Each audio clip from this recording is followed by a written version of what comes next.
శ్రీమాత్రే నమ.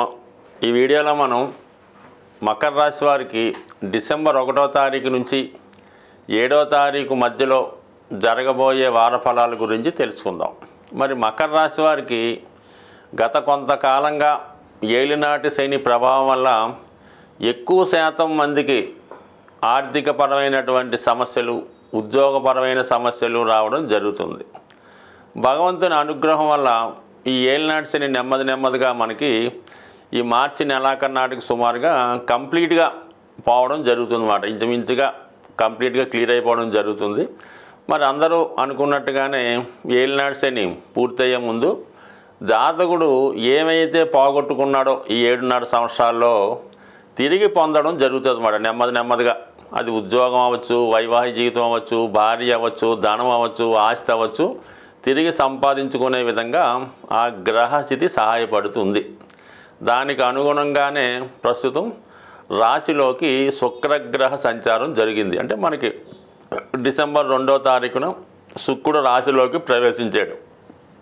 అంటే చాలా వరకు జాతకుడు చాలా విధంగా మరి అతని యొక్క ఆలోచన విధానం కానీ, అతని యొక్క అలవాట్లు కానీ ఇవన్నీ కూడా కంప్లీట్గా క్యూర్ అవుతాయి అన్నమాట.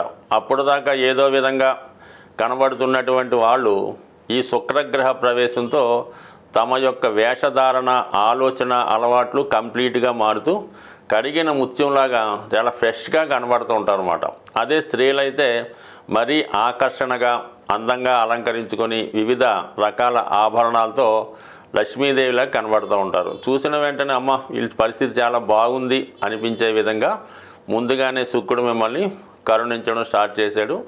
మగవారు కూడా వారి యొక్క వేషధారణలో మార్పు రావడం వల్ల సరైన గుర్తింపు, గౌరవం రావడం జరుగుతుంది. ఇది కళారంగంలో ఉన్న వాళ్ళకి కానీ, ఏదైనా టాలెంట్ కలిగి ఉన్నవారికి, సినిమా పరిశ్రమ అటువంటి యూట్యూబ్ వారికి చాలా అనుకూలంగా ఉంటుంది. వాళ్ళకి ఇంచుమించుగా చాలా సహకారంగా, అభివృద్ధికరంగా ఉండే అవకాశం ఉంది. గుర్తింపు, గౌరవం తప్పనిసరిగా ఉంది.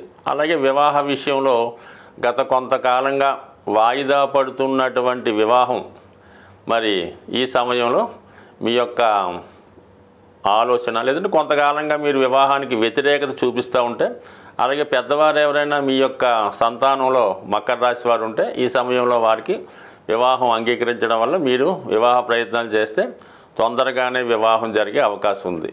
అలాగే గతంలో 1 సంవత్సరం క్రితం ఎప్పుడో ఏదైనా మీరు వివాహం ప్రయత్నం చేసి ఉండి ఏదో కారణం వల్ల వివాహం తప్పిపోవడం కానీ, ఏదైనా పెండింగ్లో కానీ ఉంటే తిరిగి మీరు వాళ్ళనే సంప్రదించడం వల్ల ఆగిపోయినటువంటి వివాహం, తప్పిపోయిన సంబంధం తిరిగి కుదిరే అవకాశం ఉన్నది. మరి ఈ కుజ శుక్రుల యొక్క సమసప్తక స్థితి వల్ల, అంటే సాధారణంగా వీళ్ళిద్దరూ కూడా ఆపోజిట్గా ఉంటారు కాబట్టి ఇప్పుడు ఆపోజిట్గా రావడం వల్ల వివాహానికి అనుకూలత ఏర్పడే అవకాశం ఉంది. లేదంటే ఏదైనా ఒక కొత్తగా ఎవరన్నా పరిచయం కానీ, కొత్తగా ఎఫ్ఐఆర్ లాంటిది ఏర్పడడం కానీ ఈ సమయంలో జరుగుతూ ఉంటాయి. అంటే సాధారణంగా ఈ మధ్యకాలంలో వివాహం, నిశ్చితార్థం తర్వాత ఒక 6 నెలలు కలిసి ప్రయాణించడం, దాని తర్వాత పెళ్లి చేసుకోవడం జరుగుతూ ఉంది కాబట్టి ఈ విధంగా చెప్పడానికి కారణం అవుతుంది. మరి కొంతమైతే 2-3 సంవత్సరాలు, 4-5 సంవత్సరాలు కూడా ఎఫ్ఐఆర్ అంటే కలిసి సహజీవనమో ప్రయాణమో చేసి అప్పుడు ఏదో వివాహం చేసుకోవడానికి కూడా కొంతవరకు జరుగుతున్నాయి. కాబట్టి మరి ఇప్పుడు ఈ మకర రాశి వారికి రాశిలో ఉన్నటువంటి శుక్రుడు, సప్తమంలో ఉన్నటువంటి నీచ కుజుడు, ఈ 2 కారణంగా జాతకుడు వివాహేతర బంధాన్ని పెట్టుకోవడానికి ఈ గ్రహస్థితి అనుకూలించే అవకాశం ఉన్నది. ఇది అందరికీ వర్తించే అవకాశం లేదు. ఏదో కొంతమందికి వాళ్ళు ఉన్న స్థితిని బట్టి బాగా డెవలప్డ్ సిటీలో ఉన్న వాళ్ళకు, నెలకి లక్షలు సంపాదిస్తున్నటువంటి వారికి ఇలాంటివి జరిగే సూచనలు ఉన్నాయి. సరే, అందరికీ మాత్రం అనుకోవద్దు. దాని తర్వాత ఏంటంటే లాభస్థానంలో ఏర్పడినటువంటి బుధాదిత్య యోగం, ఇది జాతకుడి యొక్క ఇంకొక అదృష్టం మాట.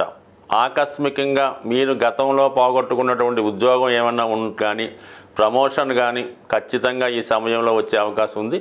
అలాగే జాతకుడి యొక్క ఆదాయం కూడా పెరిగే అవకాశం ఉంది. ఇది ముఖ్యంగా విద్యార్థులకి వాళ్ళలో ఉన్నటువంటి టాలెంట్కి తగిన గుర్తింపు రావడం వచ్చే అవకాశం ఉంది. అలాగే ప్రభుత్వ పథకాలు మీకు అనుకూలించే అవకాశం ఉన్నది. సో ఏదన్నా ఈ మధ్యకాలంలో వస్తే ప్రభుత్వ పథకాలు పెండింగ్లో ఉన్నా, మీరు ఏదైనా ప్రయత్నం చేస్తున్నా, లేదంటే ప్రభుత్వం ద్వారా ఒక ఇన్సూరెన్స్ అమౌంట్ కానీ, లేదంటే ఏదైనా మీకు ప్రభుత్వం నుంచి రావాల్సినటువంటి రాయల్టీ కానీ, మీ పెద్దవారు ఎవరైనా మరి గతంలో పోయి ఉంటే వాళ్ళ యొక్క గ్రాట్యుటీ వగైరా ధనం కానీ, లేదంటే మీకు పెద్దవారి ద్వారా అంటే గవర్నమెంట్లో కొన్ని ఉద్యోగాలు పెద్దవారి తర్వాత వారసులకు ఇవ్వడం జరుగుతూ ఉంటుంది. ఈ విధంగా మీకు అటువంటి వారసత్వంగా వచ్చే ఉద్యోగం లాంటిది ఏమైనా ఉంటే ఈ సమయంలో వచ్చే అవకాశం ఉంది. మొత్తం మీద ప్రభుత్వ సహకారం ఉన్నది.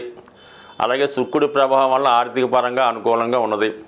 5లో ఉన్నటువంటి గురువు మీ పూర్వపుణ్యం కలిసి వస్తుంది. మొత్తం మీద ఏదైనా జాతకుడి యొక్క గ్రహస్థితి ఇంప్రూవ్మెంట్ వైపు నడుస్తుంది. నెమ్మదిగా ఈ స్థితి మీకు ఏప్రిల్ మే నాటికి చాలా వరకు ఉన్నత స్థాయికి వెళ్ళే అవకాశం ఉంది. బట్ ఏదైనా ఒక క్రియ ఎమ్మటినే ఏమీ మార్పు రాదు. నెమ్మదిగా మన ప్రయత్నం నుంచి జరుగుతూ ఉంటుంది ఏదైనా సరే.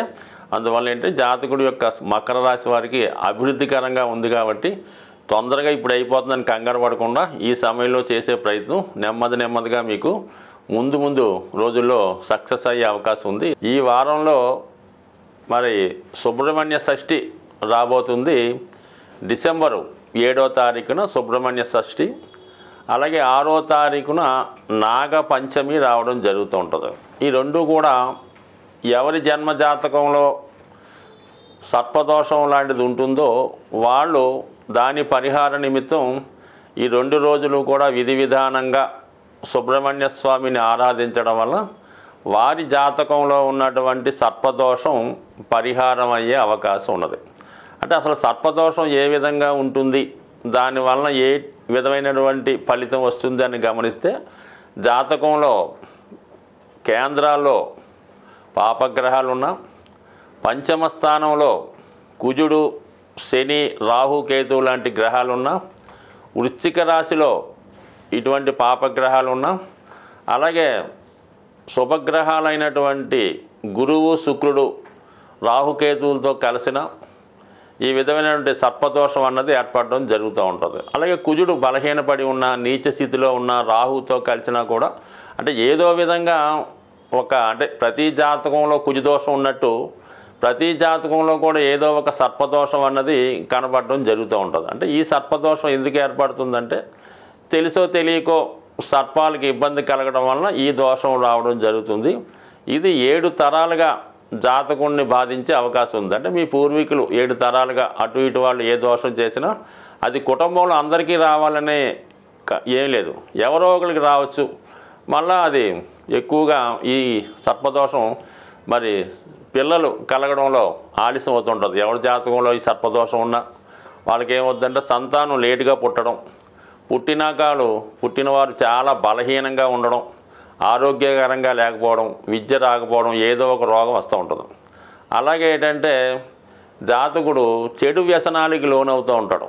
తల్లిదండ్రులను హింసించడం, ఇంట్లో డబ్బులు పట్టిపోయి ఖర్చు పెట్టడం, తాగుడు లాంటి కార్యక్రమాలు చేపట్టడం, పగలంతా నిద్రపోయి రాత్రులంతా మేల్కొని వివిధ ప్రాంతాల్లో సంచరించడం, ఇవన్నీ కూడా జాతకుడి యొక్క సర్పదోషానికి కారణమవుతూ ఉంటాయి. ప్రస్తుతం రుణ బాధలు ప్రతి జాతకుడికి కూడా అంటే ఎవరైతే ప్రస్తుతం రుణ బాధలతో ఇబ్బంది పడుతున్నారో, అంటే రుణ బాధలు అంటే ఏదో ఇల్లు కట్టుకొని హౌసింగ్ లోన్ తెచ్చామండి, కారు కొనుక్కొని హౌసింగ్ లోను, అమ్మాయికి పెళ్లి అది రుణ బాధలు కాదండి. మీరు ఏదన్నా వ్యసనానికి లోనై ఏదో పేకాట డబ్బులు పోగొట్టుకోనో, ఆన్లైన్లో డబ్బులు పోగొట్టుకోనో, ఉద్యోగంలో డబ్బులు వాడేసి యజమాని డబ్బులు వాడేసి అది బాకీ పడడం అన్నది రుణం తప్ప, మన బాధ్యత కోసం పిల్లల్ని చదివించడానికి తల్లిదండ్రులను వైద్యం చేయడానికి అప్పు చేయడం అంటే ఆ అప్పుల బాధలు మీకు నష్టం లేదు, దానివల్ల మీకు పెద్దగా ఇబ్బంది ఉండదు. ఈ విధంగా మీరు వ్యసనానికి లోనై స్త్రీలకి డబ్బు వ్యసనం పెట్టడం, పేకాట ఆడటం వల్ల చాలామంది అప్పుల పాలు అవుతుంటారు. అది అప్పుల పాలు అవ్వటం వాళ్ళు ఎక్కువ ఇబ్బంది పడుతుంటారు. అటువంటి వాళ్ళు ఈ నాగపంచమి సుబ్రహ్మణ్య షష్ఠి రోజు విధి విధానంగా వీలైతే ఉపవాసం ఉండి సుబ్రహ్మణ్య స్వామి ఆలయాన్ని దర్శించి మరి విధి విధానంగా స్వామిని పూజించుకోవడం వల్ల, అంటే ఏదో ఒక్కరోజు చేయడం వల్ల సరికాదు, ఆ రోజు ఒక దీక్షగా మనం ఈ రోజు నుంచి ఈ నియమం పాటించాలనుకొని కంటిన్యూ చేసుకుంటూ దగ్గరలో ఉన్నటువంటి సుబ్రహ్మణ్య క్షేత్రాన్ని దర్శించడం వల్ల ముఖ్యంగా సుబ్రహ్మణ్య స్వామికి బెల్లం పానకం, చెరుకు రసం, తేనె, పాలు, అలాగే చలివిడి నైవేద్యంగా పెట్టి విధి విధానంగా పూజించడం వల్ల కంపల్సరిగా మీకు సర్పదోషం తొలగి మీరు మీ కుటుంబం అంతా సంతోషంగా ఉంటారని ఆశిస్తూ స్వస్తి.